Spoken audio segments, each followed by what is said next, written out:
Hello, biology students. This is part 1b. We'll continue learning about the anatomy of the respiratory system. If we look at the bronchial tree, starting from the trachea, going down the bronchi to the bronchioles, we'll see some structural changes. The mucous membrane changes from ciliated pseudostratified columnar epithelium to non-ciliated cuboidal epithelium, and then it will disappear. The trachea has numerous C-shaped cartilaginous rings, with the opening of the C shape posteriorly toward the esophagus to prevent pressure against the esophagus.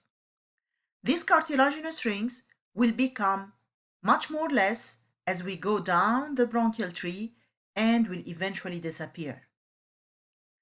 As cartilage decreases, we'll have more smooth muscles, which are under the control of the autonomic nervous system. The lungs are separated by the heart and other structures in the mediastinum.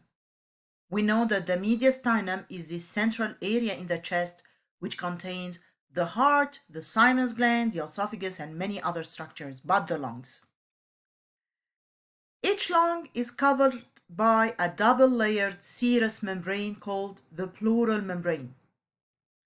It has an outer layer called parietal layer, which lines the wall of the thoracic cavity, and an inner layer called the visceral pleura, which is tightly attached to the surface of the lungs.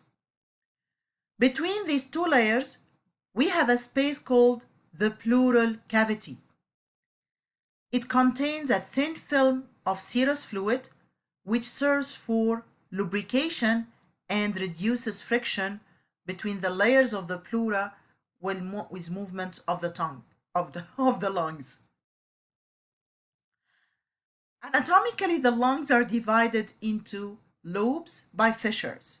Let's see the differences between the right and left lungs. The right lung is divided by the oblique fissure and the horizontal fissure into three lobes: superior lobe, middle lobe, and inferior lobe. While the left lung is divided by one fissure, the oblique fissure, into superior and inferior lobes only. So this is how we differentiate between the right and left lungs, as we will see in our lab. Each lung has an apex, which is the upper tapered portion of the lungs, and a base, which is the lower broad portion of the lung lying on the diaphragm. The alveoli main function is gas exchange. If we look at the structure here, we have the terminal bronchiole, the respiratory bronchiole, and then we have the alveolar ducts and the alveolar sacs, which looks like a bunch of grapes, which are the alveoli. The epithelium will change to simple squamous epithelium once we reach out to the alveolar ducts, alveolar sacs, and the alveoli. And this supports the function of these structures, which is gas exchange, to make it easier for the diffusion of gases across a single layer of epithelium. Lungs contain around 300 million alveoli. Each alveolus is composed of three different types of cells. Let's check these types of cells and the function of each. Type 1 alveolar cells are flat-shaped cells, and they allow for gas exchange with the pulmonary capillaries. Type 2 cells, they secrete an oily fluid called surfactant. This surfactant plays a very important role. It lowers the surface tension and prevents collapse of the alveoli during exhalation. Under supplemental videos, you'll find a video explaining more about the surface tension and the role of the surfactant. But let's explain it in short now. Surface tension, whenever we have an air-water interface, we'll have a surface tension. The molecules of water They like to be together as a team, and they won't allow air molecules to pass in between. That's why they try to be really attached to each other, hydrogen and oxygen forming water. And we can see this if you're watching the surface of a lake.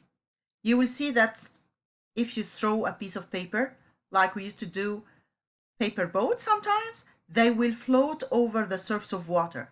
Why? Because of the surface tension created by the water molecules. Sometimes you can see even an insect like it's walking on the surface of water. This is because of the surface tension. It's the same here in the alveolus. This is the alveolus, and it's lined by a thin film of fluid.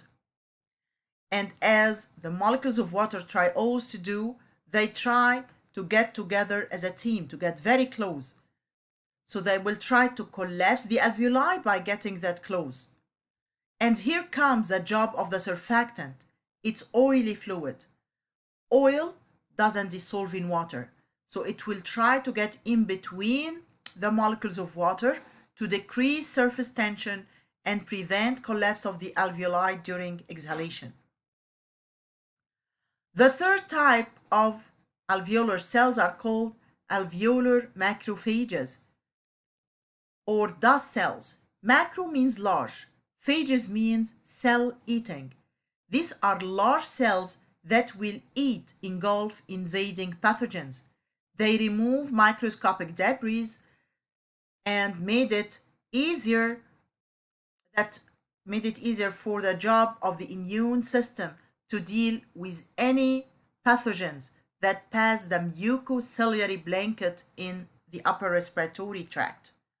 So it tries to trap any foreign particles to make sure that no invading pathogen can reach out to the lungs. And please, whenever you see these YouTube links, I try to add it under supplemental videos and in the slides to help you to understand more the concepts we're talking about. And we're done with part 1 of the respiratory system.